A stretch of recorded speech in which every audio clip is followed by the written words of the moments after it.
It's great to have you guys in here. Thank you. We like this room. This is cool. This place is Tom said he great. wanted to This have is a this great Yeah, this is a could I great have this- room. We have lots of performances here. Next time, you guys got to perform here. I not only want to, I like to Just have it in live my here. house, I have it as my house. Yeah. Except the cameraman. It's bigger than my house. Yeah, having the cameramen living in your house would be a little bit strange. strange. That would be cameramen. Well, as long as they had their own bathrooms, all right. They were standing around in the restroom like that too. I don't know why they weren't doing just standing there. It could be kind of cool. I don't know. It could. In a I'll try way. it for a week. Anyway. There's a lot to get into with you guys, but I want to start with Friday. Inducted into the Rock and Roll Hall of Fame. How about that? Congratulations. Pretty cool. Rick, what was that night like? Well, it was a bit.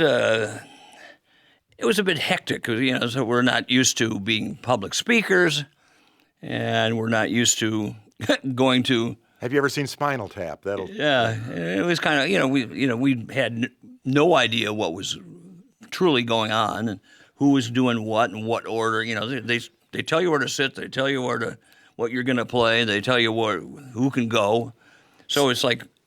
So what's going to go on there? We had no idea.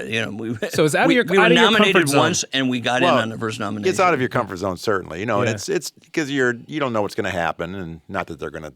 Well, maybe they can change their mind. Maybe still they can. Can they? Were your families able to come? Like what one was each. Yeah, one. So one. I've got 9 grandchildren, but I had to pick the one grandchild. It was like, No one grandchild. I brought you're the like youngest one. most I put it in my pocket.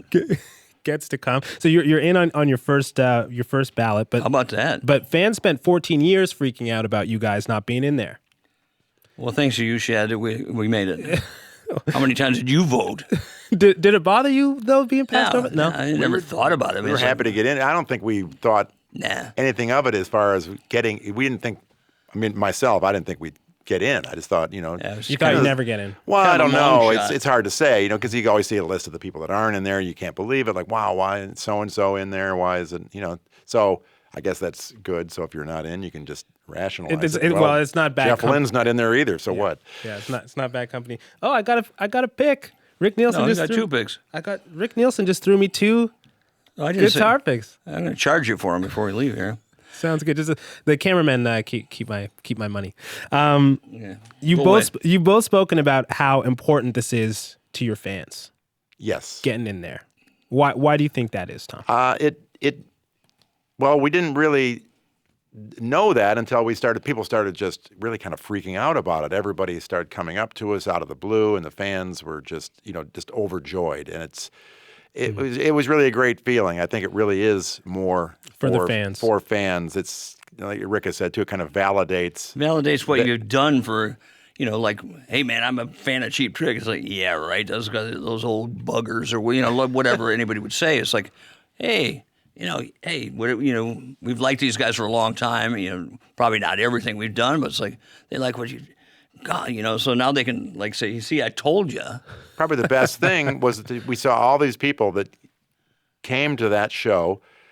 Spent their money, spent their time, went to New York City. It's not exactly cheap to do that. And went out of their way and went and bought tickets and came to see us. Yeah, 'cause at that And you guys have induction you ceremony. guys have That always was a big compliment. And you guys have always valued your fans. I mean, you just threw me these guitar picks right here in studio. It's probably more like family than other bands that are much bigger. Because we've been around we've been around for a long time, and we're I'd say a bit of a cult group, and so we know lots of our fans at least by their faces and lots by name, and probably more than other groups do. That surprises me. You see a lot. I've seen, this is my 200th show. It's like Okay. you hear that all the time. Before we got there, it's like the Bradley Center, or what's it called, the Barclay Center. Yeah. It's like it's huge, and it's like I'm thinking, we each get one guest, and I'm Your thinking, favorite grandchild. Place That's must it. be, must be small. How the heck is it gonna? Who's gonna go to this and spend all that money and all this stuff? Go open the door, and walk in there. It's packed. Jammed to the gills. And when we came on, we were the last to go on.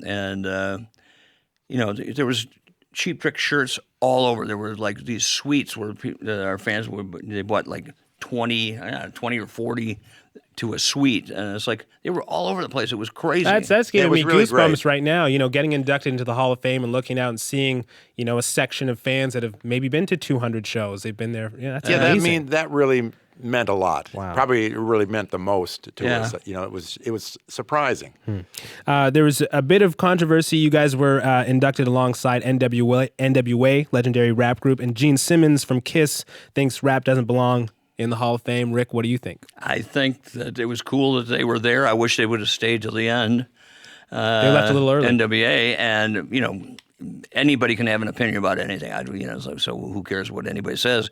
But they were cool, and I wish they would have stayed because I wanted to have NWA and Cheap Trick. So we'd be like Aerosmith and Run DMC, do a song together. I mean, come on. I would love that. That would have, I would have loved that too. But they took off. It's like so we had to.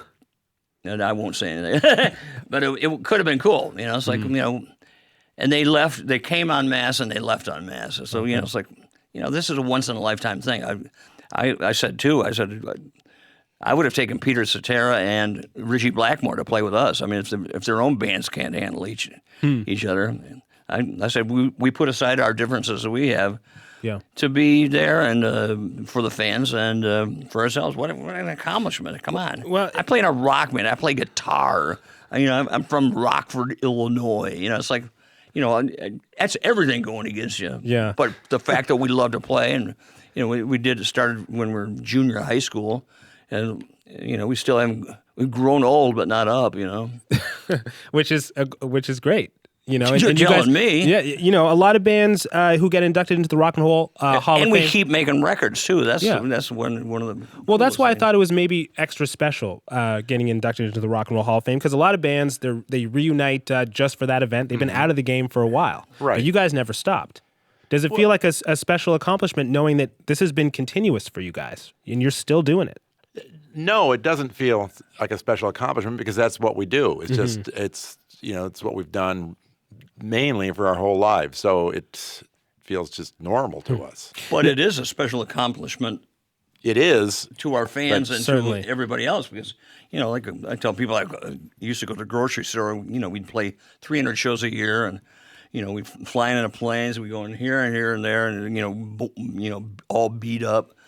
And it's like, well, what are they think we play in a band. They don't know too much about us. The day that where we were nominated, it was like everybody, the grocery store, the mailman, this person, that. It was like, it's amazing. It validates, or it's a level of achievement that everybody understands, as opposed to, hey, we played Massey Hall last night, or we played the El Macombo, or we played the Maple Leaf Gardens. Which doesn't necessarily translate to who's absolutely following everybody. that kind of stuff? Yeah. No one is. Yeah.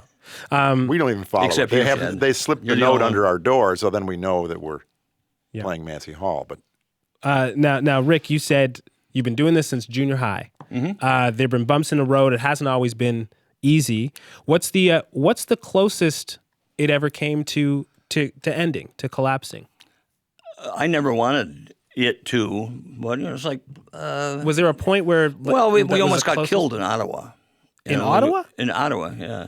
when the stage collapsed. The stage collapsed and a tornado or whatever went through. While we were on stage. It ruined our gear. We had to cancel, I think, one show, but we have a second set of equipment. We drove from Chicago up to New York to play, and our gear was like a crime scene for over a month. It ruined a bunch of our guitars. But it was all the sound and lights was hung up, and it all came down. It all crashed when during the show. Yeah, microburst. Look no it up. warning. Ottawa. This was a festival, right? I do remember hearing Yeah, about it this. was Yeah. What a fun festival that was. Yeah, that was a great memory. Now you guys have So played. that was like one of us could have been killed, or all of us could have been killed. Mm-hmm. Audience could have been killed. It was like it was frightening. It was like it happened so fast. It's like it's taken us years to talk about it, where it took Really? seconds for it to happen.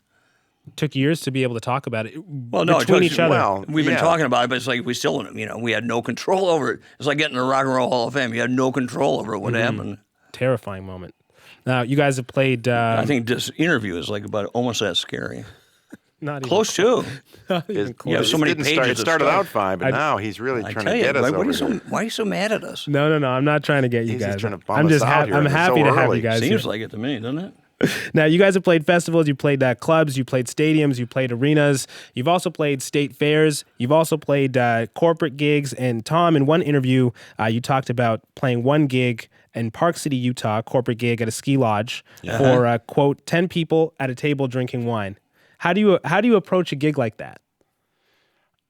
I don't know. Turn I guess the- on turn snow the volume skis, I don't know really. Do you take I a don't different remember approach? Do you that, take a different, because you just play, like you play No. a range of shows. Do you approach them differently? Well, or? not really. I mean, we get up there. What are we going to do? You know, really, what we're thinking about is how does it sound to us? If it sounds good, I don't care if there's 10 or none yeah, or you know, 10,000. Really, that's all we can do. It's just like let's. You And know, if they don't because like it and they all walk out, even cool. if it's one person, if that one person is into it, or there's 10 people, or if there's 1,000 people and 900 of them hate you, you'll hear one day yeah, I saw you in this place and everybody hated you, but it was so inspirational. I loved it, and you played like it didn't matter, and it was so. Yeah. You've got to always play for that one person. Always go hard, and you guys must get know. great stories no matter what when you step off stage, right? Till From today, fans. we can't think of anything good here. No, there are no good stories, but they're made up good stories. From fans but it's make true. up Yeah, stories. it's like Fans don't know. We do. we don't do per se sound checks every day, but we do instrument checks every day. So to get, because every room is different. It's like you play some places like can have a great crowd and you have the room stinks. Most rooms are not made for music; they're made to get people in. And there's a few great places to play. And some of these outdoor things, these state fairs or whatever, or corporate things, it's like. Some of them are great. Some have like cement stages out in the middle of a field where it sounds better than some acoustically, supposedly wonderful places. But And what we've played clubs for like dinky clubs. I like El Macambo. I mean that's not big, and the Marquee Club in London. Classic Toronto venue, though. Oh yeah, Macambo, of we course. played there early on, 1977. Rolling Stones, baby. Rolling Stones, yeah, famous set at El Macambo. Yeah. Now, whether it's the songs we heard off the top there or the songs I'm hearing on this new record, there's a dedication to pop music throughout your career. Mm-hmm. Rick, can you put a finger on what it is exactly about pop music that's captivated you for most of your life? We've always tried to make good albums as opposed to like searching out a single or whatever. It's like then, because you got to make good records. Not one song and then the rest of the thing is like a chromier version of the one song. So we go. The song dictates what we do, and it's really strange because we could make a record that's all ballads if the songs are up to it. Mm-hmm. But it's like it's never been like that. We've always been kind of diverse, starting with our first album to this album. It's pop stuff. I like songs that are 2 to 3.5 minutes. I mean, that's fun. It's like it's like doing a commercial. You make love to the prize for 30 seconds. It's better than Does part of that come from how you started too, playing in clubs and you got to communicate your musical ideas quickly and have those hooks there? Well, yeah, they don't want to hear a big speech. They usually don't know who you are. They don't care, and they want to dance and get drunk. And they don't care. They want to hear whatever songs they recognize, which they're out of luck. It's like American Bandstand. Well, it's got a good beat. I can dance to it. Yeah, so we would, bash through just so we wouldn't. It was less time for people to boo and yell at us. And if they didn't like the song, it's over in 3 minutes. Request, Skinner songs. It's a good. That's a good They training were there ground. for 45 minutes for a set, and then we never stopped. So they can only be mad at us for our 15-minute break, and then we're back up there. And sounds like a good training grounds. Yeah.